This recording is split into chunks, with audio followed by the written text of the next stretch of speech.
চিত্রলেখার ফিরে আসার পর সবার জীবন যেন পাল্টে গেছে, বিশেষ করে রৌনকের। নতুন অতিথি আসছে এই খবর পাবার পর কেউ চিত্রলেখাকে মাটিতে পা ফেলতে দিতে চায় না। সেদিন আর বাড়ি ফিরে আসা হয়নি ওদের। একে তো এতদিন পর চিত্রলেখার ফিরে আসা, তার উপর প্রেগনেন্সির খবর। দুটো খবর এত বেশি খুশি যে তিন ভাই বোনের একজনও বড় বোনকে ছাড়তে নারাজ। অন্যদিকে রৌনক নিজেও চিত্রলেখাকে ছাড়া থাকতে চায় না এক মুহূর্ত। তাই বউ নিয়ে দুদিন শ্বশুরবাড়ি বেরিয়ে আজ বাড়ি ফিরেছে। চিত্রলেখাকে নিয়ে ফিরে আসার পর সোজা নিজের ঘরে ঢুকেছে রৌনক। কোনোভাবেই সে মায়ের মুখোমুখি হতে চায় না। অনেক কিছু নিজের ভেতর জমিয়ে রেখেছে সে। এই মুহূর্তে মায়ের মুখোমুখি হলে একটা বিশ্রী ঘটনা ঘটে যেতে পারে। তাই দূরে দূরে থাকছে রৌনক। সে নিজেও জানে এক সময় না এক সময় ঠিকই তাকে মায়ের মুখোমুখি হতে হবে। সেটা পরেরটা পরে দেখা যাবে। আপাতত এই মুহূর্তে সে চাচ্ছে না এমন কিছু হোক, বিশেষ করে চিত্রলেখার এমন পরিস্থিতিতে। বউকে অযাচিত প্রেশার, কোনো রকম দুশ্চিন্তা দিতে চায় না সে। চিত্রলেখা ফ্রেশ হয়ে নিজের বেডরুমের বারান্দায় দাঁড়িয়েছে। রৌনক ফ্রেশ হয়ে বাথরুম থেকে বের হয়েই চিত্রলেখার দিকে আগায়। বারান্দায় এসে পেছন থেকে জড়িয়ে ধরে প্রিয়তমাকে। চিত্রলেখা প্রিয় পুরুষের স্পর্শ পেয়ে নিজেকে তার বাহুবন্ধনে ছেড়ে দেয়। বেশ কিছুক্ষণ দুজনে চুপ করে থাকার পর চিত্রলেখাই প্রথমে নীরবতা ভেঙে কথা বলে। আপনি এভাবে আর কয়দিন অফিস বাদ দিয়ে আমায় পাহারা দেবেন বলুন তো? কেন? আমার সঙ্গ কি তোমার ভালো লাগছে না? সেটা বলিনি আমি, তা আপনিও ভালো করেই জানেন। তাহলে আমাকে নিজের কাছ থেকে দূর করতে চাইছো কেন? আমি মোটেও আপনাকে নিজে থেকে দূর করতে চাইছি না, কিন্তু আপনি ঘরে বসে থাকলে এত বড় কোম্পানিটা চলবে কিভাবে? কোম্পানির তো হাত পা নেই যে নিজে নিজে চলবে। অবশ্যই কোম্পানির হাত পা আছে। মানে? আগের চাইতে আরেকটু শক্ত করে জড়িয়ে ধরে রৌনক তার প্রেয়সীকে, তবে সতর্ক থাকে যেন পেটের দিকে প্রেশার না লাগে বেশি। চিত্রলেখার কাঁধে চিবুক রেখে বলে, মানেটা খুব সহজ। এই যে এত এত এমপ্লয়ি কাজ করছে, এরা প্রত্যেককে হচ্ছে কোম্পানির হাত পা। আমি কয়েকদিন না গেলেও কোম্পানি চলবে, তবে এদের ছাড়া কোম্পানি চলবে না। তবু এভাবে এমপ্লয়িদের হাতে ছেড়ে দিয়ে তো কাজ চলে না। আপনার উপস্থিতিটা গুরুত্বপূর্ণ। আমি অনুপস্থিত নই। আজ সহ 4 দিন আপনি অফিসে যাননি, আর বলছেন আপনি অনুপস্থিত নন। অবশ্যই, আমি তো জানি অফিসে কি হচ্ছে না হচ্ছে, প্রতি মুহূর্তে খবর আছে আমার কাছে। তা অফিসে বুঝি গোয়েন্দা লাগিয়ে রেখেছেন? মনে করো এরকমই। আপনি হেয়ালি করছেন রৌনক। আচ্ছা আচ্ছা, আর হেয়ালি করবো না। এবার শোনো, বলুন। তুমি তো জানোই আমি সচরাচর অফিস বাদ দিই না। পারলে বন্ধের দিনও অফিসে যাই। অ্যাক্সিডেন্টের পর কয়েকটা দিন হাসপাতালে থাকার কারণে অফিস ছুটি গিয়েছে। ওই সময়টায় তুমি পাশে থাকলে হয়তো এখন আমি অফিস বাদ দিতাম না। এতগুলো দিন তুমি কাছে ছিলে না, তোমাকে রেখে অফিসে যাই কি করে বলো তো? একদম কাজে মন বসবে না আবার। রৌনকের অ্যাক্সিডেন্টের প্রসঙ্গ উঠতেই মনটা খারাপ হয়ে যায় চিত্রলেখার। নিজেকে অপরাধী মনে হয়। রৌনক টের পায় চিত্রলেখার চুপ হয়ে যাওয়াটা, তাই চিত্রলেখাকে ছেড়ে দিয়ে নিচের দিকে ঘুরিয়ে নেয়। মন খারাপ করে দৃষ্টি ফ্লোরের দিকে করে রেখেছে চিত্রলেখা। নিজেকে অপরাধী মনে হচ্ছে, তাই চোখ তুলে রৌনকের চোখে চোখ রাখতে পারছে না সে। রৌনক হাত বাড়িয়ে চিত্রলেখার চিবুক ছুঁয়ে প্রিয় মুখখানা উপরের দিকে তুলে ধরে, তবুও চোখের পাতা নিচের দিকে করে রেখেছে চিত্রলেখা। রৌনক বলে, তাকাও আমার দিকে। তবুও চোখ তুলে তাকাই না চিত্রলেখা। রৌনক আবারও বলে, তাকাও বলছি। এবারেও চিত্রলেখা কথা না শুনলে আগের চাইতে আরো বেশি অনুনয়ের সুরে রৌনক বলে, প্লিজ বউ, তাকাও আমার দিকে প্লিজ। এবার আর রৌনকের অনুরোধ ফেলতে পারে না চিত্রলেখা। সে চোখ তুলে তাকাতেই ওই চোখে ছলছল করা পানি দেখে ব্যস্ত হয় রৌনক। ডান হাত বাড়িয়ে প্রেয়সীর গাল ছুঁয়ে জিজ্ঞেস করে, কি হয়েছে, কাঁদছো কেন? I am sorry. চিত্রলেখার সরি বলার সঙ্গে সঙ্গে এক ফোঁটা চোখের পানি গাল গলে পড়ে যায়। তৎক্ষণাৎই চিত্রলেখাকে আলিঙ্গনে জড়িয়ে নেয় রৌনক। কি হলো, সরি বলছো কেন? রৌনকের দুহাতে এপাশ ওপাশ করে জড়িয়ে ধরে চিত্রলেখা বলে, আমি এত খারাপ আপনাকে মৃত্যুর মুখে রেখে চোরের মতো পালিয়ে গিয়েছিলাম। একদম চুপ। যা হয়ে গেছে তা চলে গেছে। ও সবার একদম ভাববে না তুমি। আমার তো কিছু হয়নি, এই যে আমি তোমার সামনে দাঁড়িয়ে আছি, এখন থেকে আমরা একসাথে বাঁচবো। তাছাড়া তুমি তো আবার ভালোভাবেই চলে গিয়েছিলে, তাই না? তাই যা গেছে তা গেছে, ওসব আর ভেবো না প্লিজ বউ। তুমি মন খারাপ করলে আমার জানটারও মন খারাপ হবে যে, প্লিজ। চিত্রলেখা নিজেকে সামলাতে পারে না, তার কান্নার গতি বাড়ে। প্রিয় মানুষের এমন সামলে নেওয়া তাকে আরো বেশি আবেগপ্রবণ করে তোলে। আবেগের তাড়নায় কান্না থামার বদলে বেড়ে যায়। রৌনক এটা সেটা বলে বউয়ের কান্না থামানোর চেষ্টায় মত্ত হয়। সেই সঙ্গে সামনের আসা দিনের কথা চিন্তা করে এখনই নিজেকে প্রস্তুত করতে লাগে। তাকেই সামাল দিতে হবে বউকে এবং তার আবেগদের। সবে তো প্রেগনেন্সির শুরু। দিলারা জামান নিজের ঘরে বই পড়ছিলেন, তাই কখন জাহানারা এসে মাথার কাছে দাঁড়িয়েছে বলতেও পারবেন না। আপনার রাতের খাবারটা টেবিলে দিয়ে দেই। বইয়ের দিকে মুখ তুলে জাহানারার দিকে এক পলক তাকিয়ে দিলারা জামান বলেন, দিয়ে দাও। জাহানারা ফিরে যাবার জন্য পা বাড়ালে পেছন থেকে দিলারা জামান বলেন, জাহানারা শুনো। ফিরে এসে জাহানারা জানতে চান, কিছু বলবেন? রৌনক কি আজও বাড়ি ফেরেনি? ফিরেছে তো। কখন ফিরলো? এই তো সন্ধ্যার পর। আমাকে কেউ জানায়নি কেন? রৌনক বলল বিশ্রাম করবে, তাই আর আপনাকে বিরক্ত করিনি। ও, তা সে একা ফিরেছে নাকি? জাহানারা বুঝতে পারে দিলারা জামান কি জানতে চাইছেন, তাই বলেন, ছোট বউ সঙ্গেই এসেছে, দুজনে একসাথেই ফিরেছে।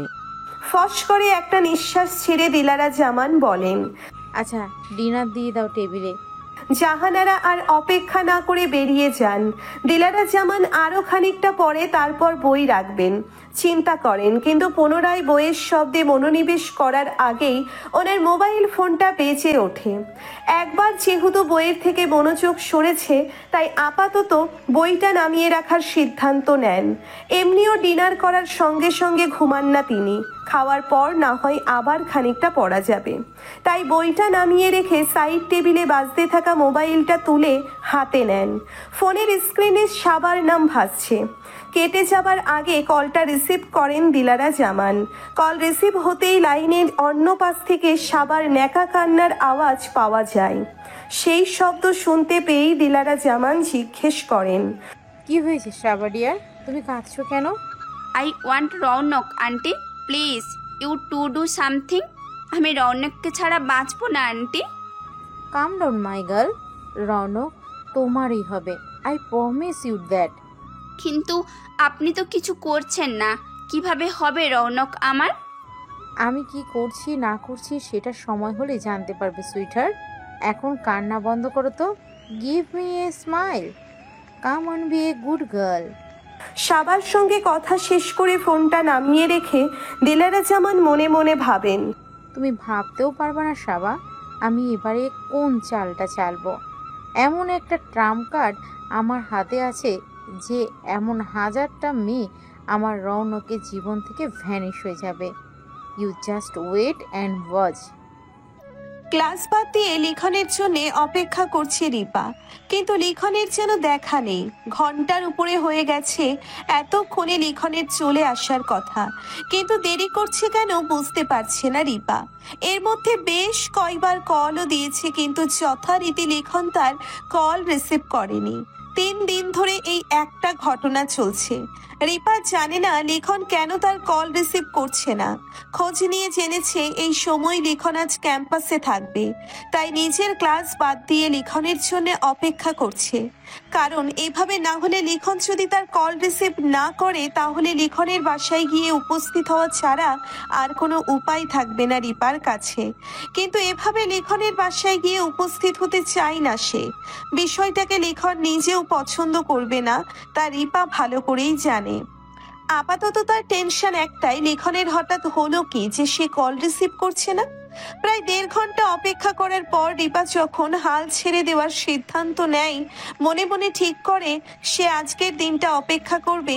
আজ যদি লিখন তার কল রিসিভ না করে তাহলে পরের দিন সন্ধ্যায় লিখনের বাসায় যাবে সে। ওই সময় লিখন বাসায় থাকবে রিপা জানে। সন্ধ্যায় 2টো ব্যাচ থাকে লিখনের। ফস করে একটা দীর্ঘশ্বাস ছাড়ে রিপা।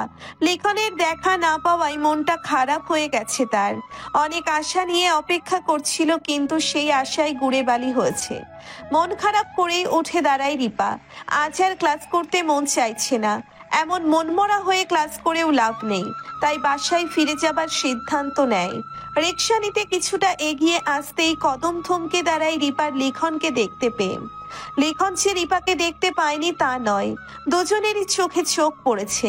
রিপার দৃষ্টি স্থির থাকলেও লিখন নিজের দৃষ্টি সরিয়ে নিয়েছে, যেন রিপাকে দেখেও দেখতে পায়নি সে। লিখনের এমন কাণ্ডে রিপার বুকের ভেতর অদৃশ্য কিছু একটা খামছে ধরেছে। সম্পর্কের এত দিনের কখনো লিখন তাকে এড়িয়ে যায়নি। আচমকা কি হলো বুঝতে পারছে না রিপা। যাই হয়েছে সেটা তার জানতে হবে, তাই দ্রুত কদমে লিখনের কাছাকাছি এগিয়ে যায়। কিন্তু লিখন তাকে দেখতে পায়নি। এমন ভং ধরে পাশ কেটে যাবার চেষ্টা করলে রিপা তার একটা হাত ধরে বাধা দিয়ে জিজ্ঞেস করে, তুমি আমাকে এমন ইগনোর করছো কেন লিখন? থেমে গিয়ে ফস করে একটা নিঃশ্বাস ছেড়ে রিপার দিকে তাকিয়ে লিখন বিরক্ত ভরা কণ্ঠে বলে, হাতটা ছাড়ো রিপা। না, ছাড়বো না, আগে আমার প্রশ্নের জবাব দাও। দাঁত চিবিয়ে লিখন আবারও বলে, হাতটা ছাড়ো বলছি। বললাম তো ছাড়বো না, আগে তুমি আমার প্রশ্নের উত্তর দাও। আমার কল রিসিভ করছো না কেন তুমি?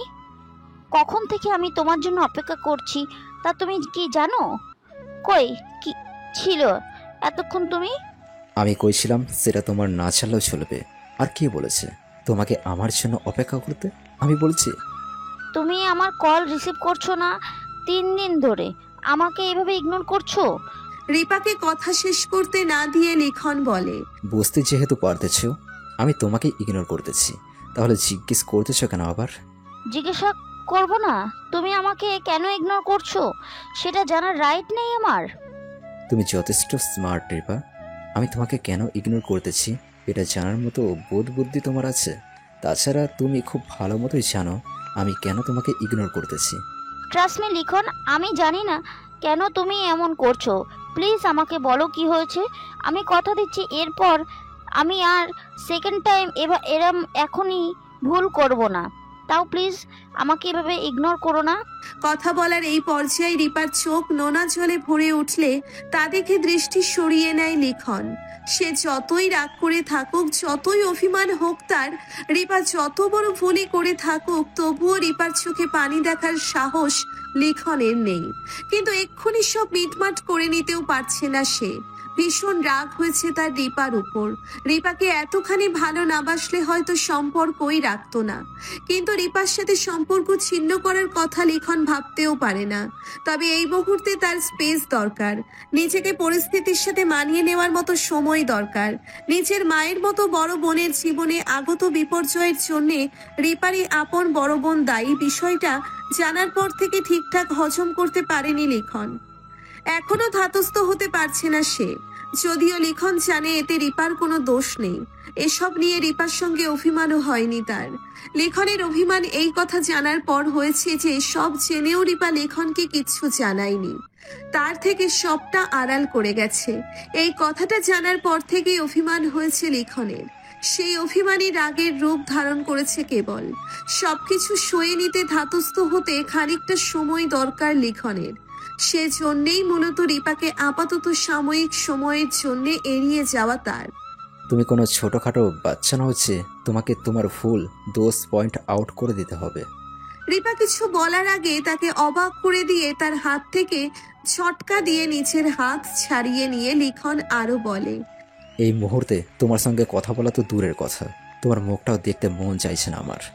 আই রিকোয়েস্ট ইউ, অথবা কল দিয়ে আমায় বিরক্ত করো না। রিপার মুখের দিকে আর একবারও তাকায় না লিখন। ওখানেই রিপাকে রেখে চলে যায়। তবে বেশ খানিকটা পথ চলে যাবার পর বুকের ভিতরকার অস্থিরতা বাড়ে লিখনের। রিপাকে ওভাবে মাঝ রাস্তায় কখনো ফেলে যায়নি সে। আর আজ কিনা সেই কাজটাই করেছে। চটজলদি প্যান্টের পকেট থেকে মোবাইল বের করে রিপার বান্ধবী তন্নিকে ফোন লাগায় সে। প্রথমবারে কল রিসিভ করে না তন্নি, দ্বিতীয়বার রিসিভ করতেই ব্যস্ত হয়ে লিখন জানতে চায়, তনি তুমি কই?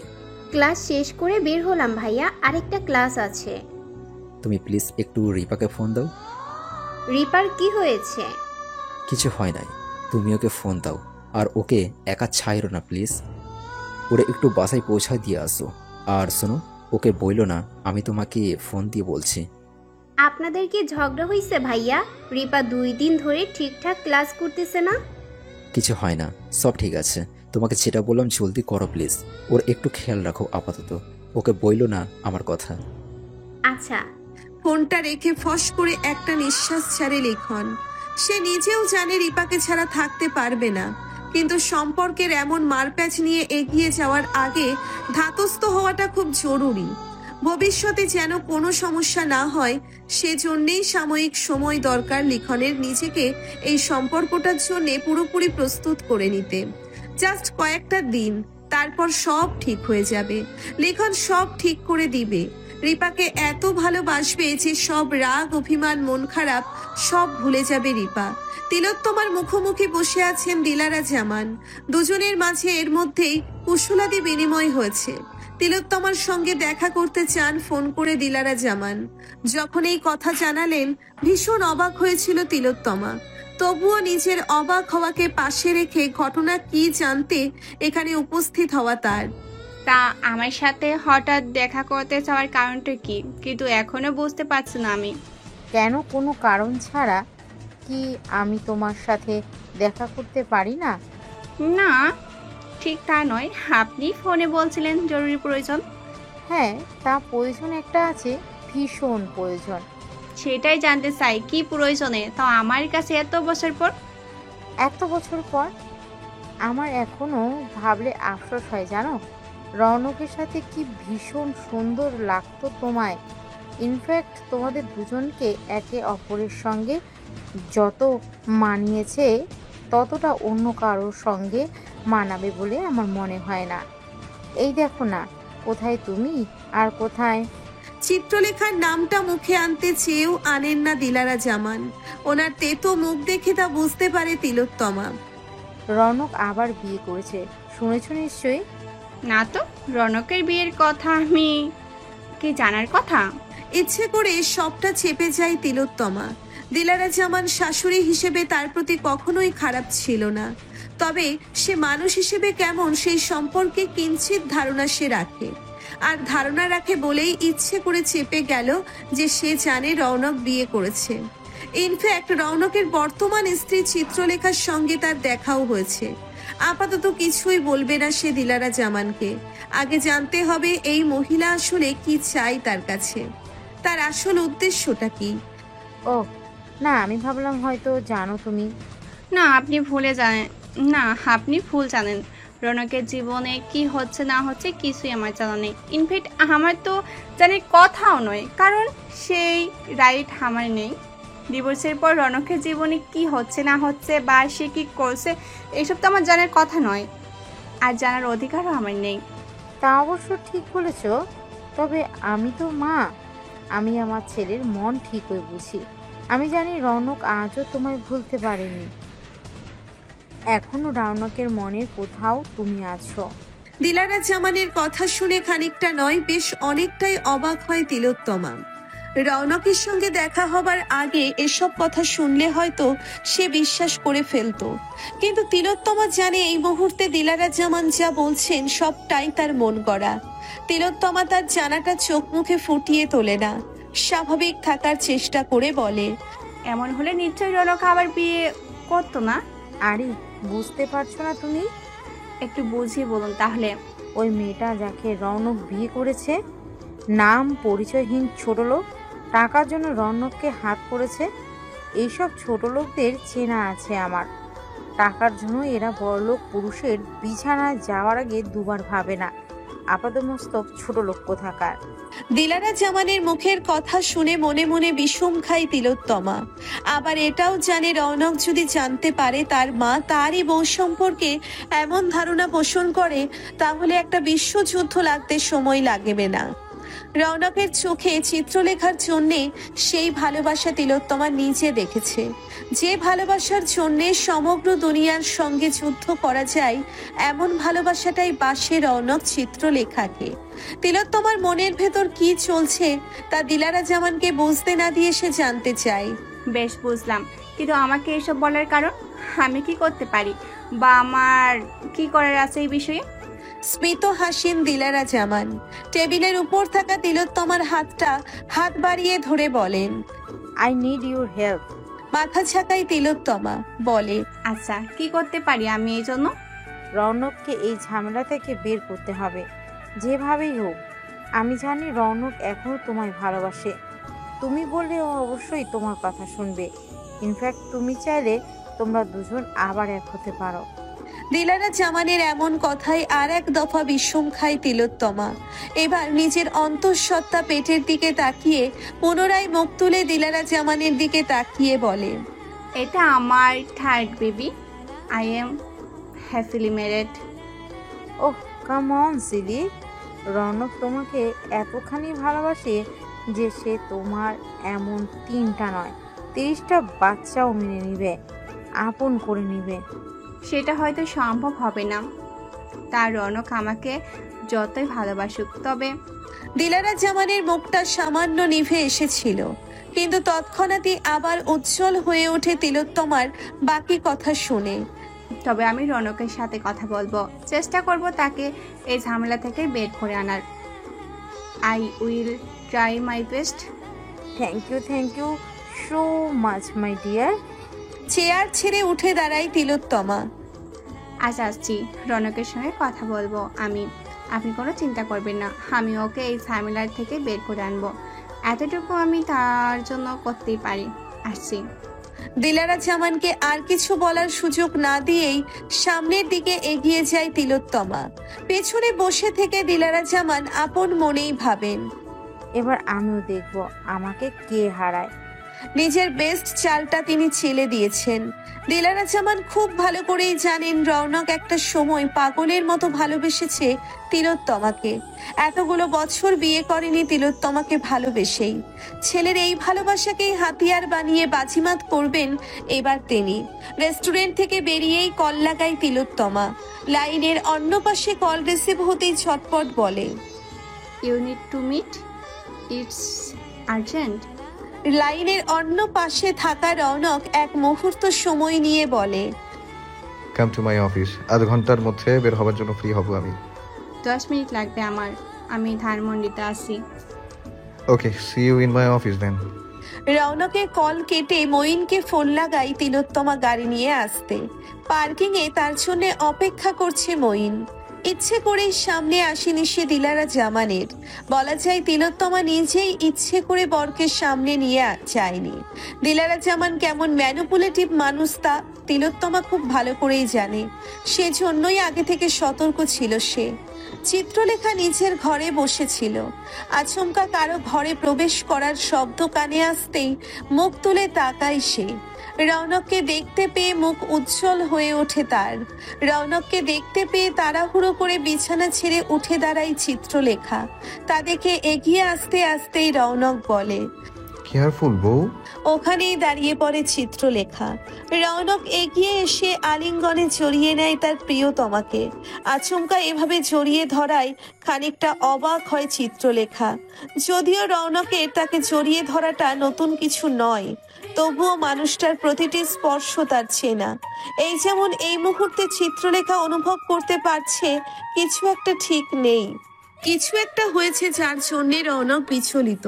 খুব সহজে বিচলিত হওয়ার মতো মানুষ রৌনক জামান নয়। সেই মানুষটা বিচলিত, অর্থাৎ কঠিন কিছু একটা ঘটেছে। চিত্রলেখা নিজেও হাত বাড়িয়ে জড়িয়ে ধরে তার প্রিয় পুরুষকে।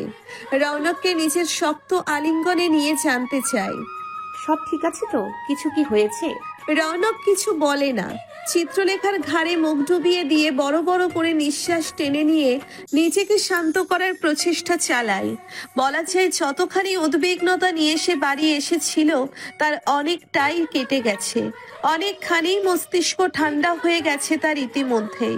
যদিও তার ভেতরে এই মুহূর্তে জ্বলতে থাকা আগ্নেয়গিরি এত সহজে ঠান্ডা হবার নয়, তবুও চিত্রলেখার আলিঙ্গন তাকে অনেকটা শান্ত হতে সহায়তা করেছে। কি হয়েছে বলুন আমায়। কিছু হয়নি। চিত্রলেখার ঘাড়ে মুখ ডুবিয়ে রেখেই জবাব দেয় রৌনক। আরো কিছুক্ষণ ওভাবে থাকার পর হাত আলগা করে রৌনক। তা টের পেয়ে রৌনককে ছেড়ে দিতেই দুজনে একে অপরের মুখোমুখি হয়। চিত্রলেখা হাত বাড়িয়ে রৌনকের গাল ছুঁয়ে বলে, কিছু হয়নি বললেই তো আমি মানছি না। কিছু একটা যে হয়েছে তা আমি জানি, তবে কি হয়েছে সেটা জানি না। আপনাকে আমি ফোর্স করব না এক্ষুনি আমাকে বলতে। যখন আপনার মনে হবে আপনি বলতে চান তখনই বলবেন।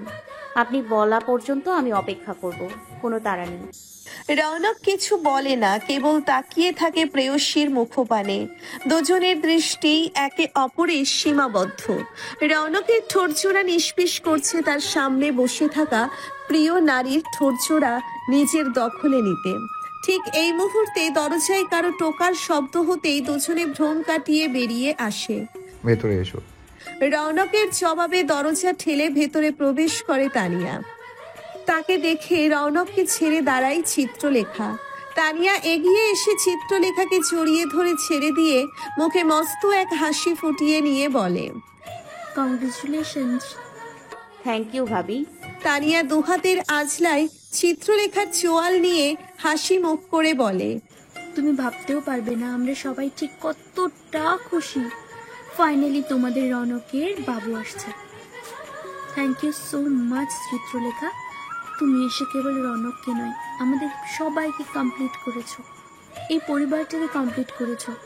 চিত্রলেখা ঠিক কি বলবে বুঝতে পারে না, তাই জানতে চায়, মিম মেশকাত আসেনি ভাবি? আমি অফিস থেকে এসেছি, জানতাম না আজ এই বাড়ি আসা হবে। প্রি প্ল্যান হলে ড্রাইভারকে পাঠিয়ে ওদের আনিয়ে নিতাম। ওদেরকে কয়টা দিনের জন্য আমার কাছে পাঠিয়ে দিন। কাল সকালেই পাঠিয়ে দেবো। ওরা দুজন নিজেদের কথায় এতটাই মশগুল যে টেরই পায়নি কখন রৌনক উঠে ফ্রেশ হতে চলে গেছে। ফ্রেশ হয়ে অফিসের কাপড় বদলে বেরিয়ে এসে রৌনক বলে, তোমরা গল্প করো, আমি একটু আসছি। আর তোমাদের খাওয়ার জন্য কিছু পাঠিয়ে দিচ্ছি। আমি সঙ্গে আসি? না ভাবি, তুমি ওর সঙ্গে থাকো। ওকে একা রাখার রিস্ক আমি নিতে চাই না। আর কিছু বলে না তানিয়া, কেবল মাথা ঝাঁকায়। চিত্রলেখা দুজনের কথা শুনে চুপ করে বসে থাকে। রৌনক বেরিয়ে যেতেই তানিয়ার মুখের দিকে তাকিয়ে প্রশ্ন করে, কি হয়েছে ভাবি? দরজা থেকে মুখ ঘুরিয়ে এনে চিত্রলেখার মুখের দিকে তাকায় তানিয়া। সেও কিছু হয়নি বলার আগে চিত্রলেখা আরো বলে, আপনিও প্লিজ ওনার মতো বলবেন না কিছু হয়নি। আমি বুঝতে পারছি কিছু একটা হয়েছে। ফস করে একটা নিঃশ্বাস ছেড়ে তানিয়া বলে, রৌনক নিজেই তোমায় বলবে, একটু অপেক্ষা করো। ঠিক আছে, আপনারা কেউ বলবেন না, যেহেতু যা জানার আমি নিজেই জেনে নিচ্ছি। বলেই উঠে দাঁড়ায় চিত্রলেখা।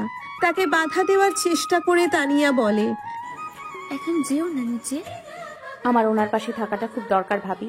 তানিয়া আরো কিছু বলে বাধা দেওয়ার আগেই সামনের দিকে কদম বাড়ায় চিত্রলেখা।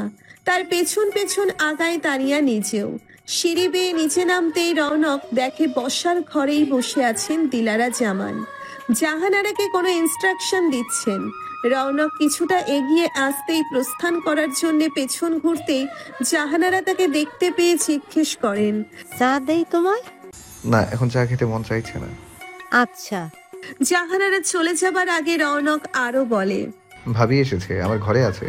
ওদের জন্য কাউকে দিয়ে নাস্তা পাঠিয়ে দিও। আর চিত্রলেখাকে চা দিও না, জুস দিও। ঠিক আছে। আর কিছু? না, থ্যাংক ইউ। একগাল হেসে চলে যায় জাহানারা। রৌনক এগিয়ে এসে মায়ের মুখোমুখি অন্য পাশের সোফায় বসে। দিলারা জামান ছেলের উপস্থিতি টের পেয়েও কিছু বলেন না, ফোনের দিকেই নজর বন্দি করে রাখেন। বেশ কিছুক্ষণ চুপ করে থাকার পর রৌনক নিজেই নীরবতা ভেঙে বলে, আজ তিলোত্তমা এসেছিল অফিসে দেখা করতে। তিলোত্তমার নাম শুনে তৎক্ষণাৎ কোনো ধরনের রিয়াকশন দেন না দিলারা জামান। তবে মনে মনে আপ্লুত হন এটা ভেবে তিলোত্তমা যে এত জলদি ওনার কথা মতো রৌনকের সঙ্গে দেখা করবে সেটা তিনি ভাবেননি। তবে সেসব মুখে ফুটিয়ে তোলেন না, নিজের কাছে ব্যস্ত আছেন এমন একটা ভাব করে বলেন, আমি তো জানতাম না তিলোত্তমার সঙ্গে এখনো তোমার যোগাযোগ আছে। স্মিত হাসে রৌনক, হেসে বলে, কিছু কিছু যোগাযোগ চাইলেও চিরতরে বিচ্ছিন্ন করা যায় না। বেশ। আবারও খানিকটা নীরবতার পর রৌনক বলে, তিলোত্তমার ধারণা আমি এখনো ওকে ভালোবাসি। সে চাইছে, সে কি ফিরে আসতে চায়? যদি ফিরে আসতে চায়ও সেটা কি আদৌ সম্ভব? সে নিজে 2 সন্তানের মা, তাছাড়া আমি নিজেও এখন বিবাহিত। ফোন রেখে এবারে চোখ তুলে ছেলের দিকে তাকান দিলারা জামান, বলেন, তুমি বিবাহিত, এটা তো কোনো বিগ ইস্যু না। এক সাইনে যেমন বিয়ে হয়, এক সাইনে তেমন ডিভোর্সও হয়। আর তিলোত্তমা 2 সন্তানের মা, এতে তোমার সমস্যা না থাকলে তো কোনো সমস্যা হওয়ার কথা নয়। পুনরায় নিজের ফোনের স্ক্রিনে চোখ নামান দিলারা জামান। রৌনক কয়েক সেকেন্ড মায়ের মুখের দিকে তাকিয়ে থেকে বলে, আমি যদি তিলোত্তমাকে ফিরিয়ে আনি এতে কোনো আপত্তি নেই তোমার? তুমি ভালো থাকলে আমি আপত্তি করার কে? মুখে এই কথা বললেও মনে মনে দিলারা জামান ভাবেন, একবার কেবল আপদটা বিদায় হোক, এরপর আমার বাড়িতে কেবল আমার পছন্দের মেয়ের আগমন ঘটবে। তিলোত্তমাকেও তোমার জীবনের কাছে ঘেঁচতে দিব না আমি। Just wait and see, watch my dear son. মায়ের কথা শুনে বেশ কিছুক্ষণ চুপ করে থাকার পর সামান্য শব্দ করে হেসে রৌনক বলে, আর কত নিচে নামবে বলো তো? রৌনকের এহেন প্রশ্নে তার দিকে অবাক দৃষ্টি নিয়ে তাকায় দিলারা জামান। কোনো জবাব না পেয়ে রৌনক আবারও একই প্রশ্ন করে, আর কত নিচে নামবে? What do you mean? আগের চাইতে আরো বেশি শব্দ করে হাসে রৌনক, হাসি থামিয়ে বলে, তুমি তিলোত্তমাকে বলেছো আমি এখনো তাকে ভালোবাসি, তাকে ফিরে পেতে চাই, আর এমন ভাব করছো যেন এসব কিছুই তুমি জানো না। What a great actor you are! আগে থেকে সব না জানা থাকলে আমি নিজেও হয়তো তোমার অভিনয় দেখে সব গুলিয়ে ফেলতাম। ছেলের কথা শুনে খানিকটা শক্ত হয়ে বসেন দিলারা জামান। রৌনক বলে, আমার চিত্রলেখাকে মেনে নিতে আপত্তি তোমার, অথচ 2 বাচ্চার মা যার 3য় সন্তান গর্ভে, সেই তিলোত্তমাকে মেনে নিতে আপত্তি নেই। এত হিপোক্রেট কেন তুমি? Raunak, don't shout please. আমি কখনো কিছু বলিনি তোমাকে। চিত্রলেখাকে বাধ্য করেছো চলে যেতে, সব জেনেও কিছু বলিনি। শুধুমাত্র ঘরের শান্তি বজায় রাখতে বিষয়টাকে চোখ বন্ধ করে বসে থাকা কাকের মতো এড়িয়ে গিয়েছি। কিন্তু আমার কি মনে হয় জানো, তুমি নিজেই চাও না এই বাড়ির শান্তি বজায় থাকুক। এক মুহূর্ত চুপ থেকে রৌনক আবার বলতে আরম্ভ করে, চিত্রলেখাকে তোমার এত অপছন্দ কেন? ওর বংশ পরিচয় অনেক বড় নয়? ওর বাবা এই দেশের ধনী ব্যবসায়ীদের একজন নয়? ওরা রিচ নয়, পশ নয়? এই কারণে বংশ পরিচয়টাই যদি আসল হয় তাহলে আমাকে নিয়ে এত অহংকার কিসের তোমার? আমার নিজেরও তো রক্তের পরিচয় নেই। আমি তো তোমার অবৈধ সন্তান, তোমার অল্প বয়সের অমত ফুর্তির ফলাফল। রৌনক, আগের চাইতে আরো বেশি জোরে চেঁচিয়ে ওঠেন দিলারা জামান। মায়ের উচ্চ কণ্ঠকে সঙ্গ দিয়ে রৌনক নিজেও চেঁচিয়ে বলে, I say don't shout. Let me finish. ফস করে একটা নিঃশ্বাস ছেড়ে রৌনক আরো বলে, তুমি বলনি তাই আমি জানি না, এমনটা ভেবে থাকলে আমি বলবো তুমি বোকা। চিত্রলেখাকে মেনে নিতে তোমার আপত্তি, অথচ আমি যার নিজের রক্তকার ঠিক নেই সেই আমাকে নিয়ে তোমার এত অহংকার, এত গর্ব। তুমি কি ভেবেছিলে তুমি বলবে না আর আমি কিছু জানতে পারবো না? এত বোকা মনে হয় আমাকে?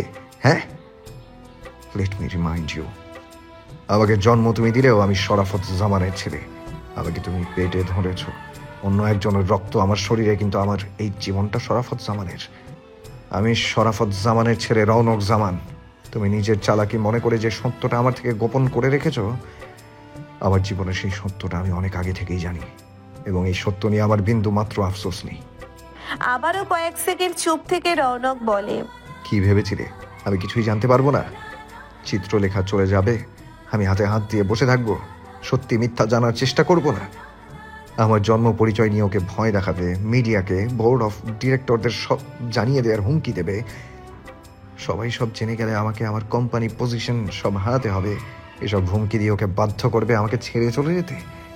বোকা মেয়েটা তোমার এক্সপেকটেশনস মতোই কাজ করেছে। কত বোকা মেয়েটা, সব জেনে আমাকে কিছু না জানিয়েই পালিয়ে গেছে। কিন্তু কেন পালিয়ে গেছে জানো? কারণ ও আমাকে সত্যি ভালোবাসে। ও চায় না ওর জন্য আমার কোনো ক্ষতি হোক। অথচ তুমি আমার মা, আমায় জন্ম দিয়েছ, তবুও তুমি আমায় ভালোবাসতে পারোনি। আমি কেবল তোমার জন্য একটা ট্রাম্প কার্ড, এই বিলাসবহুল জীবনযাপনের ট্রাম্প কার্ড। ভাইয়া কখনো বিজনেস জয়েন করতে চাইনি, তুমি তাকে একবারও কিছু বলোনি, ভালো মন্দ বোঝাওনি, কারণ তুমি বরাবরই চাইতে ব্যবসাটা তোমার ছেলের হাতে আসুক, তোমার বোনের ছেলের হাতে নয়। তুমি মুখে মুখে ভাইয়াকে নিজের ছেলে বলেছ, কখনো তাকে নিজের ছেলে মনেই করোনি। রাদিন ভাই সবসময় তোমার জন্য তোমার বড় বোন দিলরুবা জামানের ছেলে ছিল। রাদিন জামান, দিলরুবা জামান ও শরাফত জামানের একমাত্র ছেলে। জামান গ্রুপের আসল হকদার, অথচ তুমি খুব চালাকির সাথে তাকে তোমার ছেলের পথ থেকে সরিয়ে দিয়ে সেই জায়গায় আমাকে বসিয়ে দিয়েছ। তবে একটা বিষয় কি জানো? সৃষ্টিকর্তা ছাড় দেন তবে ছেড়ে দেন না। তুমি আড়ালে সম্পর্কের যে গেম খেলেছিলে শুরু থেকে, তুমি ভেবেছিলে কেউ তার টের পায়নি, অথচ কি বোকা তুমি। তোমার গেমটা আমার বাবা শরাফত জামান টের পেয়ে আসল গেমটা অনেক আগেই খেলে গিয়েছেন। প্রথম যে চালটা বাবা চেলেছিল সেটা হচ্ছে আমাকে আমার জন্মের আসল পরিচয়টা জানিয়ে দিয়েছিলেন, আর আমার এই জন্ম পরিচয়টা যেন কখনো আমার পথের বাধা হয়ে না দাঁড়ায় সেই ব্যবস্থাও করে গেছেন তিনি। তুমি বা তোমরা কেউ চাইলেও আমাকে আমার পজিশন থেকে সরাতে পারবে না। এরপর আমার বা আমার বউয়ের সাথে কোনো ধরনের নোংরা খেলা খেলার আগে একটা কথা মাথায় রেখো, আমাকে জন্ম তুমি দিলেও আমি শরাফত জামানের ছেলে। দিলারা জামানকে স্তব্ধ অবস্থায় রেখেই উঠে পড়ে রৌনক। এর বেশি কিছু বলতে চায় না সে মায়ের সাথে, কারণ এরপর কিছু বললে সেটা বেয়াদবির পর্যায়ে চলে যাবে। কিন্তু শরাফত জামান তাকে সেই শিক্ষা দেয়নি। রৌনককে তার জন্মের আসল পরিচয়টা জানানোর সময়েও বলেছিলেন এই বিষয়কে কেন্দ্র করে সে যেন কখনো তার মাকে অসম্মান না করে। নিজের ঘরে যাবার জন্য রৌনক সিঁড়ির দিকে কদম বাড়াতে নিয়েই দাঁড়িয়ে পড়ে চিত্রলেখাকে দেখতে পেয়ে চিত্রলেখার থেকে ঠিক এক কদম পিছনে দাঁড়িয়ে আসে তানিয়া। রৌনক এগিয়ে গিয়ে চিত্রলেখাকে জড়িয়ে ধরে বলে, আমরা আর এই বাড়িতে থাকবো না। তোমার আর কোনো কথা আমি শুনবো না চন্দ্র। তোমাদের দুজনের জীবন নিয়ে আর কোনো রিস্ক আমি নিতে চাই না।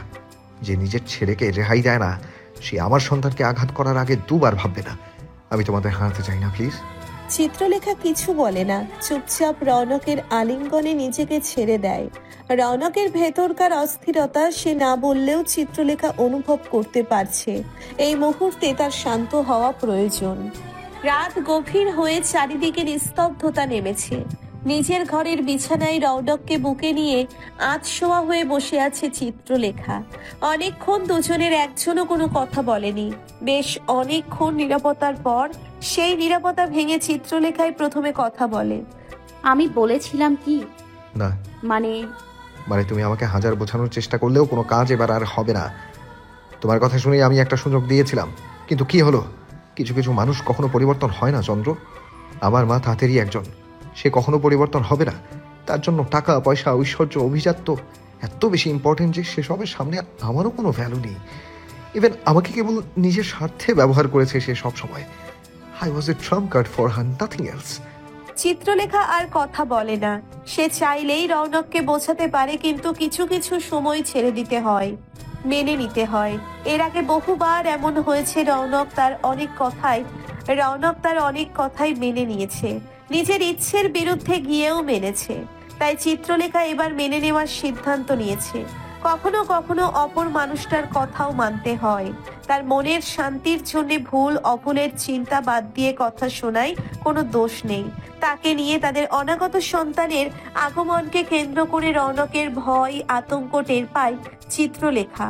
তাই এবারে আর তর্ক না করে রৌনক যা বলবে তাই মেনে নিবে সে। নিজের জায়গা থেকে সে নিজেও অনেক চেষ্টা করেছে, কিন্তু সামনের মানুষটা কোনোভাবেই তাকে মেনে নিতে রাজি নয়। মেনে নেওয়া তো দূরের কথা, চেষ্টা করতেও নারাজ। তাই চিত্রলেখাও চেষ্টা করা ছেড়ে দিবে। যে তাকে মানুষ হিসেবেও মানতে রাজি নয়, তার প্রতি চিত্রলেখা নিজেও আর কোনো ডেডিকেশন দিতে চায় না। বরং যে মানুষটার পৃথিবী তাকে কেন্দ্র করে সে তাকে নিয়েই ভালো থাকতে চায়। বরং হিসেব করলে এই পৃথিবীতে চিত্রলেখাকে ভালোবাসে এমন মানুষের সংখ্যাটাও কম নয়। এর বাইরে নতুন করে কেউ তাকে ভালোবাসলো কিনা এখন সে আর সেই সব হিসাব করবে না। এই যে রৌনক নামক মানুষটার প্রতি মুহূর্ত কাটে তার ভাবনায়, এই মানুষটাকে নিয়েই ভালো থাকতে চায় সে। নতুন করে যে সুখ এসে তার ঝুলিতে ধরা দিয়েছে সেই সুখ উপভোগ করতে চায় মন দিয়ে, আর দুশ্চিন্তা করতে চায় না। সব দুশ্চিন্তাদের দূরে থেকে ভালো থাকতে চায় সে। রৌনকের মাথায় চুমু খেয়ে চিত্রলেখা জানতে চায়, প্রথম যখন সত্যিটা জেনেছিলেন খুব কষ্ট পেয়েছিলেন? আগের চাইতে আরো খানিকটা বেশি চিত্রলেখার কোলে মুখ গুজে দেওয়ার চেষ্টা করে রৌনক বলে, প্রথমে খারাপ লেগেছিল, কিন্তু পরে বুঝলাম যা হয়েছে ভালোর জন্যই হয়েছে। কারণ আমার বাবা শরাফত জামান না হয়ে অন্য কেউ হলে হয়তো আমি আজ এখানে থাকতাম না, তোমাকে আমার পাওয়া হতো না। সৃষ্টিকর্তা আমাকে আপনার জন্যই বানিয়েছে। আপনি যেখানেই থাকেন, যেমন পরিস্থিতিতেই থাকেন, আমাদের ঠিকই দেখা হতো। দিন শেষে আমি আপনারই হতাম। তোমাকে পাওয়ার জন্য আমার রৌনক জামান হওয়াটা জরুরি ছিল। মানে? রানীকে পেতে হলে রাজা হতে হয়। You are the queen, so of course to gain you I have to be the best king history ever had. Chitralekha আর কিছু বলে না।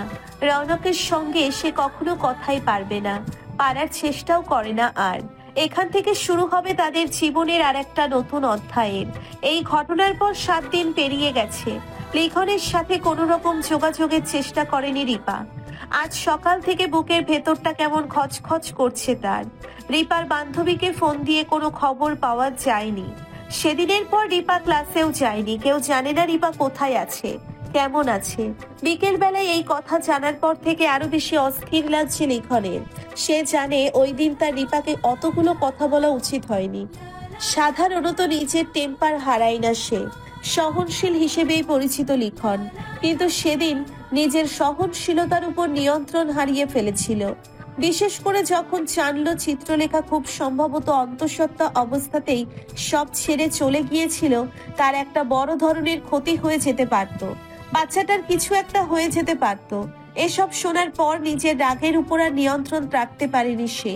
কিন্তু তাই বলে রিপার এতে দোষ নেই। রিপার সঙ্গে এমন ব্যবহার করা একদমই তার উচিত হয়নি। কথা বললে নিজের দিকটা বুঝিয়ে বললে যে রিপা বুঝবে তা লিখন ভালো করেই জানে। কিন্তু এই মুহূর্তে সমস্যা হচ্ছে রিপা তাকে ওই দিনের পর কল দেওয়া তো দূরের কথা, একটা SMS-ও পাঠায়নি।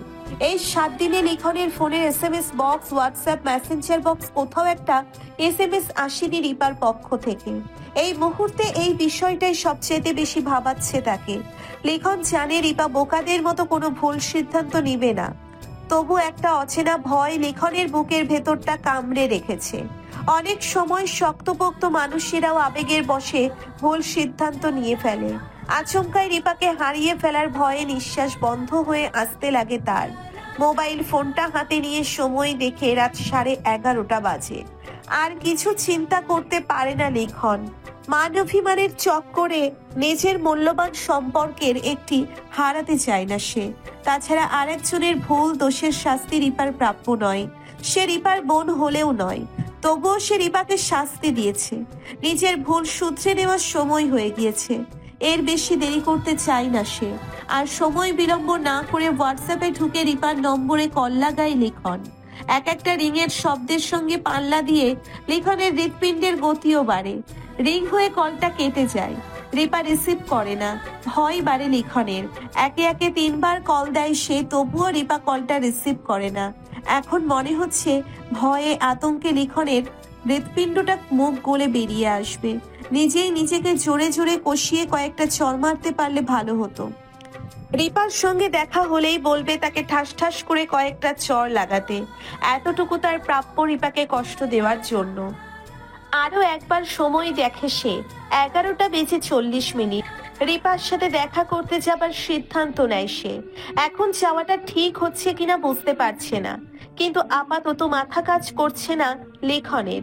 রিপাকে নিজের চোখে সুস্থ না দেখা পর্যন্ত শান্তি হবে না তার। বেরিয়ে যাবার আগে আর একবার কল লাগায় লেখন রিপাকে। এবারে তার কল রিসিভ না হলে সত্যি সত্যি চলে যাবে সে। এরপর যা হবার হবে দেখা যাবে। 2 বার রিং হয়েই লাইনের অন্য পাশে কল রিসিভ হয়। রিপার কণ্ঠে ভেসে আসা হ্যালো শুনেই লিখনের বুকের ভিতর ধরাস করে কিছু একটা নেমে যায়। রাগ হওয়া কণ্ঠে ধমকানো শুরু করে লিখন রিপাকে কিছু বলার সুযোগ না দিয়ে দাঁত চিবিয়ে বলে, এত সাহস হয়েছে আমার কল অ্যাভয়েড করো তুমি? কই ছিলে এতক্ষণ? কল রিসিভ করতেছিলে না কেন? কথা বলো না কেন এখন? রিপা, এই রিপা কথা বলো, আমার কল রিসিভ করতেছিলে না কেন বলো? আমাকে কল দাও না কেন? এত কিসের ব্যস্ততা তোমার চেয়ে? আমাকে একটা কল তো দূরের কথা, একটা মেসেজও করার সময় হয়নি তোমার। নাকি আমাকে নিজের জীবন থেকে ছুঁড়ে ফেলার সিদ্ধান্ত নিয়ে ফেলেছো? এখন আর আমাকে দরকার নাই তোমার, তাই না? লিখন, একদম লিখন লিখন করবে না, মেরে ফেলবো আমাকে ছাড়ার কথা চিন্তা করলে। আমাকে ছাড়তে চাইলে মরতে হবে তোমাকে, কারণ বেঁচে থাকতে লিখন তোমাকে জীবনও ছাড়বে না। কথাটা নিজের মাথায় ঢুকাই রাখো ভালো মতো। সে তুমি যত বড় লোকের মেয়ে হয়ে থাকো, তোমাকে আমার কুড়ে ঘরেই আসতে হবে। এই সত্যি যত জলদি মেনে নিবা তত ভালো তোমার জন্য। লাইনের অন্য পাশে একটা কথাও বলে না রিপা, কেবল তার কান্নার শব্দ পাওয়া যায়। রিপার কান্নার শব্দ পেয়ে আরো বেশি ব্যস্ত হয়ে ওঠে লিখন। কাঁদছো কেন তুমি রিপা? তুমি ভালো আছো তো? তোমার কিছু হয় নাই তো? ভিডিও কলে আসো। না। রিপা নাক কেটে নিজের কান্নার গতি কমানোর চেষ্টা করে রিপা বলে, তুমি বলেছো আমার মুখ দেখতে চাও না। বলছি বেশ করছি। আমার রাগ হইলে আমি 1000 বার বলবো তোমার মুখ দেখতে চাই না, তবুও তুমি আমার চোখের সামনে বসে থাকবা, জোর করে আমাকে তোমার মুখ দেখাবা। মুখে 1000 বার বললেও এই জীবনে আমি তুমি ছাড়া আর কারো মুখ দেখতে চাই না, আর কাউকে চাই না। আমি রিপা, তুমি ছাড়া। লিখনের কথা শুনে মন্থর হয়ে আসায় রিপার কান্নার গতি আবারও বাড়ে। ধরে আসা কণ্ঠে লিখন জিজ্ঞেস করে, তুমি নিজের কোনো ক্ষতি করো না তো? খোদার কসম রিপা, তুমি কিছু করে থাকলে আমি তোমার জান নিয়ে ফেলবো। রিপা কথা বলে না, কেবল তার কান্নার শব্দই পাওয়া যায় লাইনের অন্য পাশ থেকে। ব্যাকুল কণ্ঠে লিখন বলে, রিপা জান, আমার প্লিজ কিছু বলো, আমার ভয় লাগতেছে। আই এম সরি জান, আমার ভুল হয়ে গেছে। আমি আরেকজনের রাগ তোমাকে দেখাই ফেলছি। বিশ্বাস করো, আমি বুঝতে পারি নাই। আবার প্রেগন্যান্সির কথা শুনে আমি ভয় পেয়ে গিয়েছিলাম। যদি আবার কিছু হয়ে যাইতো তখন কি করতাম আমি? আমার তো মা বাবাই একজনই। কাঁদতে কাঁদতেই রিপা বলে, আমার বোন। রিপাকে কথা শেষ করতে না দিয়ে লিখন বলে, জাহান নামে যাক, তোমার বোন তাতে কিচ্ছু যায় আসে না আমার। আমার কেবল রিপাকে চাই, আর আমি জানি আমার রিপা কেমন। একই রক্ত তোমাদের দুজনের শরীরে, তাও আমি জানি আমার রিপা কখনো কারো ক্ষতি করা তো দূরের কথা, কারো ক্ষতি করার কথা ভাবতেও পারে না। আমি আমার রিপাকে চিনি। আমি জাস্ট এটা মানতে পারিনি তুমি আমার থেকে কথা আড়াল করেছো। আমরা তো শুরু থেকেই কেউ কারো থেকে কোনো কথা আড়াল করি নাই। তুমি আমাকে এতটুকু ভরসা করতে পারলে না? তুমি জানো না তোমার লিখন কেমন? হেঁচকি তুলে কাঁদতে কাঁদতেই রিপা বলে, আমি ভয় পেয়ে গেছিলাম। আমার ভালোবাসার চাইতে ভয়টা বেশি হয়ে গিয়েছিল বুঝি। I am sorry. I am sorry চান, আই এম সরি। আমার তোমাকে রাগ দেখানো উচিত হয় নাই। আই এম সো সরি চান। রিপার কান্নার গতি কমার কোনো হদিশ নেই, তাই নিজেকে আটকে রাখতে না পেরে লিখন বলে, আমি আসতেছি। কোথায়? তোমার সাথে দেখা করতে। না, অনেক রাত হয়ে গেছে লিখন। কিন্তু আমার এক্ষুনি তোমাকে দেখতে হবে, নইলে ঘুমাইতে পারবো না। এই কটা দিন তো বেশ ঘুমিয়েছো। বিশ্বাস করো, এক ফোঁটাও ঘুমাইতে পারি না আমি। তোমাকে না দেখা পর্যন্ত একদম ঘুম আসবে না। আমি এক্ষুনি আসতেছি। বাসা থেকে বের হতে দিবে না আমাকে, প্লিজ এখন আইসো না। উঠে পড়েও আবার বসে যায় লিখন। ফস করে একটা নিঃশ্বাস ছেড়ে বলে, কাল সকাল ঠিক 8টায় ক্যাম্পাসে আসবা। এর বেশি অপেক্ষা করতে পারবো না আমি। 8টা না 10টায়? 8টায় রিপা। বললাম তো 10টায়। রিপা। লিখন। রিপা। 10টায় মানে 10টা। আমাকে কষ্ট দিয়েছো, তাই 2 ঘন্টা তোমার শাস্তি। আর আপত্তি করে না লিখন, মেনে নিয়ে বলে, ঠিক আছে, তোমার দেওয়ার শাস্তি তোমার লিখন মাথা পেতে নিল। তবে আমারও কাল কিছু চাই তোমার কাছে। কি? অনেকদিন হয় তোমার উষ্ণ ঠোঁট জোড়া ছুঁয়ে দেওয়া হয়নি। ছি। কয়েক সেকেন্ড চুপ করে থেকে লিখন বলে, রিপা, আই লাভ ইউ। অনেক ভালোবাসি তোমায়। তোমাকে হারালে আমি সত্যি পাগল হয়ে যাব, বিশ্বাস করো। আমিও তোমায় অনেক ভালোবাসি। তোমাকে হারাতে চাইতে মরে যাওয়ার সহজ আমার জন্য। একদম মরার কথা বলবে না। আমার তোমাকে চাই রিপা, তুমি না তো কেউ না। কাল সকালে দেখা হবে। রিপার সাথে কথা বলার পর বুকের ভার অনেকটা নেমে গেলেও বুকের ভেতরের খচখচটা পুরোপুরি কমেনি। হঠাৎ এত অস্থির কেন লাগছে বুঝতে পারছে না লিখন। আপাতত আর কিছু ভাবতে চায় না সে। কাল রিপার সঙ্গে দেখা হলেই সব ঠিক হয়ে যাবে। এই অপেক্ষা আর সহ্য হচ্ছে না তার। এক একটা মুহূর্তকে শতাব্দীর মতো দীর্ঘ মনে হচ্ছে। রৌনকের কেবিনে ঠিক তার মুখোমুখি বসে আছে আশরাফ আহমেদ। চায়ের কাপে আরেকটু চুমুক দিয়ে কাপটা নামিয়ে রেখে আশরাফ আহমেদ সোজা হয়ে বসে বলেন, এত সকাল সকাল জরুরি তলবের কারণ কি রৌনক? রৌনক নিজেও তার হাতের কফির কাপটা নামিয়ে রাখে। ইদানিং সকাল সকাল এক কাপ কফি খাওয়া হয় তার। চিত্রলেখা প্রেগনেন্সির কারণে ঠিকঠাক ঘুমোতে পারে না রাতে, আর বউকে সঙ্গ দিয়ে রৌনক নিজেও জাগে। যদিও চিত্রলেখা অনেক করে রৌনককে ঘুমিয়ে যেতে বলে, কিন্তু বউকে রেখে ঘুমোতে মন সায় দেয় না তার। তাছাড়া সন্তান তো একা চিত্রলেখার নয়, বরং যতখানি চিত্রলেখার ততখানি তার নিজেরও। তাদেরই দুজনের অংশ, দুজনেরই কলিজার টুকরো। রৌনক এখন থেকেই অনুভব করতে পারছে তার সন্তানকে সে মাথায় করে নয়, বুকে আগলে রাখবে সারাক্ষণ। এখন থেকেই যেন সে বাবা হয়ে গেছে।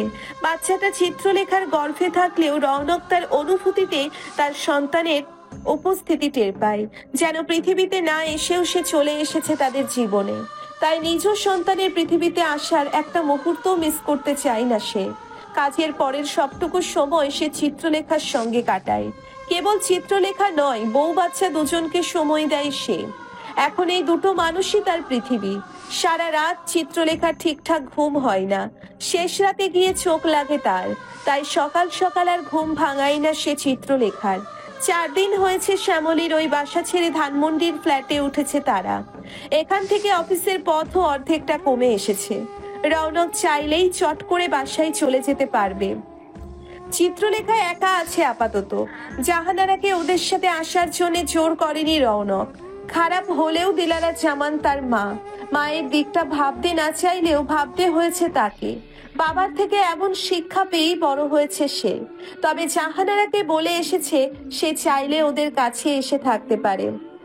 চিত্রলেখার কথা ভেবেই কেবল এতটুকু বলা। এই সময় জাহানারা, তানিয়া অথবা চিত্রলেখার খালা কেউ একজন যদি সারাক্ষণ চিত্রলেখার সঙ্গে থাকে তাহলে নিশ্চিত হতে পারত সে। কিন্তু পরিস্থিতি বিবেচনা করে 3 জনের একজনও চিত্রলেখার সঙ্গে থাকতে পারছে না। তাই আপাতত রৌনক নিজেই বউয়ের খেয়াল রাখছে। নতুন ফ্ল্যাটে শিফট হওয়ার পর একদিনও অফিস করেনি রৌনক।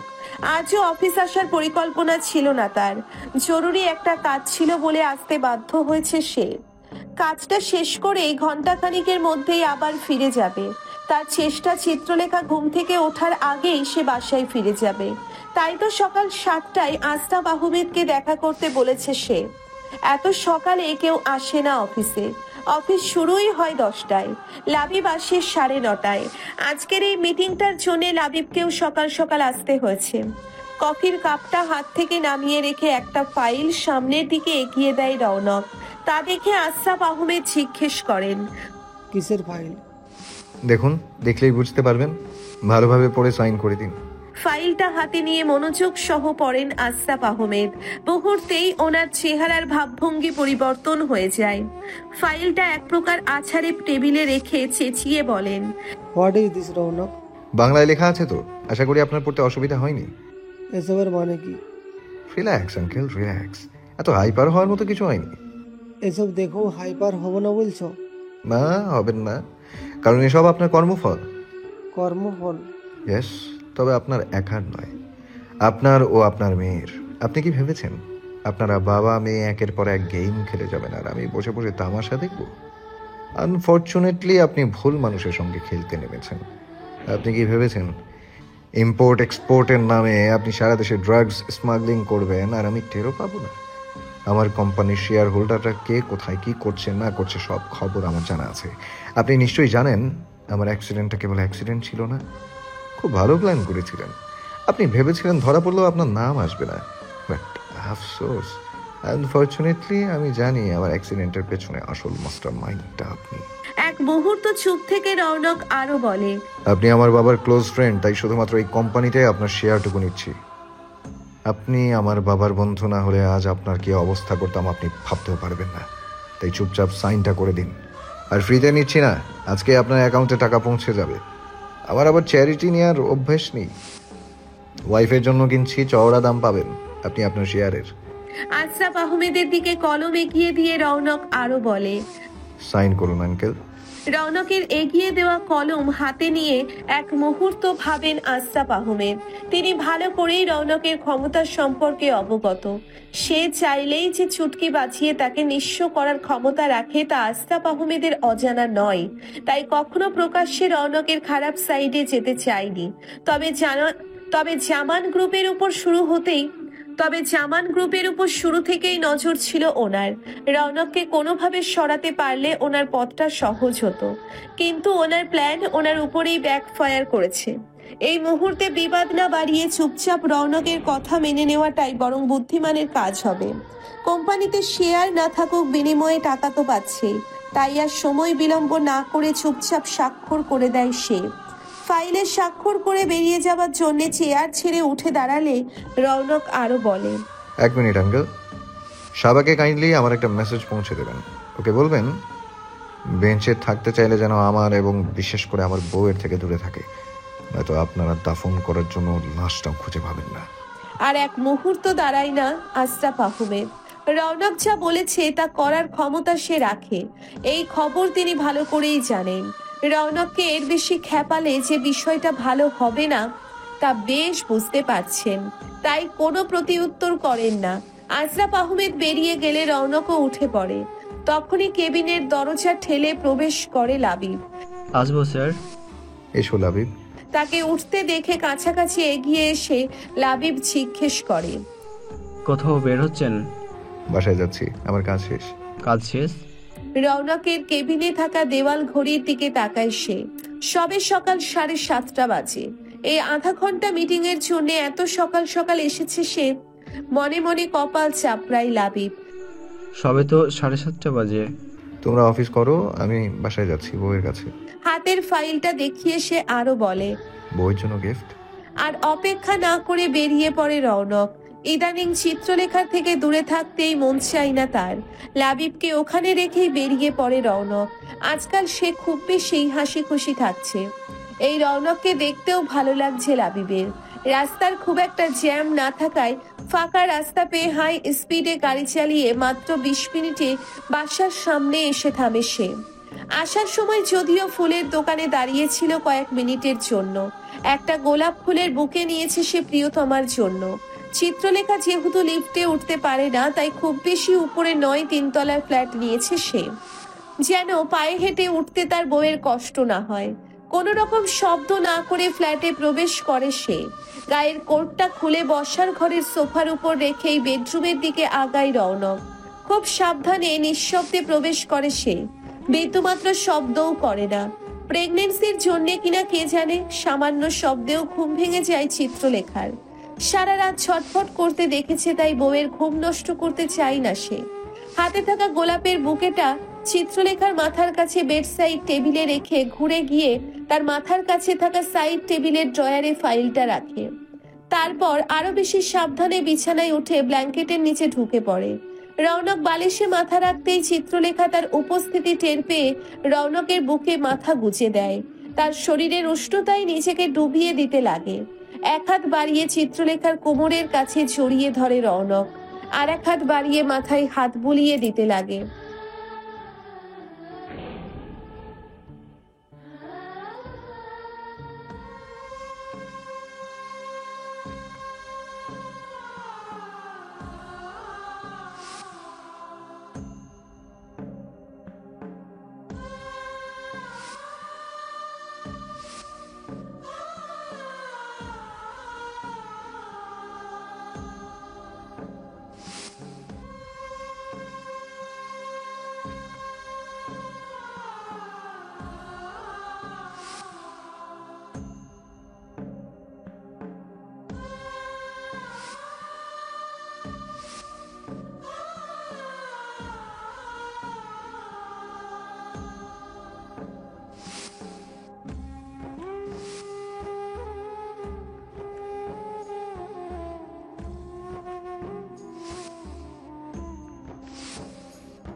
ভিডিওটি যদি আপনাদের ভালো লাগে তাহলে অবশ্যই লাইক করবেন ও আপনাদের মূল্যবান মতামতটি কমেন্ট করে জানাবেন।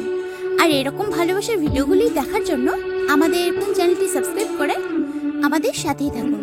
ধন্যবাদ সবাইকে।